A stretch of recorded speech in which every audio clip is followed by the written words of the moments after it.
So, yan yung luyang dilaw or turmeric. Aray.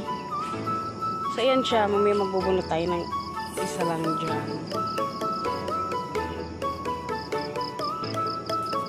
Turmeric tea. Galing pa ng bukid.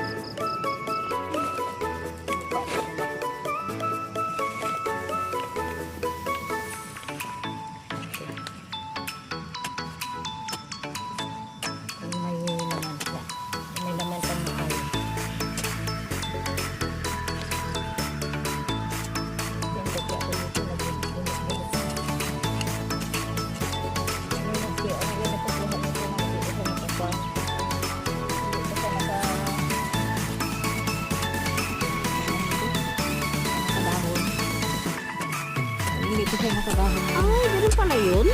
Kala ko pala lakihin muna para magkalaman. Ayun, pwede na yun. Turmeric. So, yan guys. Meron kami turmeric. Nangyari mo ba? Ha? Sa baba. Sa baba. Oh. Ha?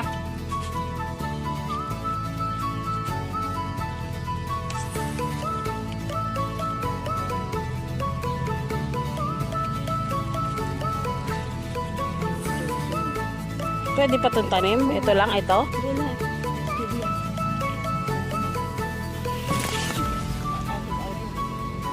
So, ayan. So, tara.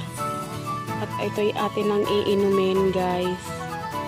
A few moments later. Hello guys, good morning. It's me, Kristen, and welcome back to my channel. So, ito yung nakuha kong luyang dilaw doon sa bukid. So, pakita mo talim, luyang dilaw or turmeric. So, ayan siya.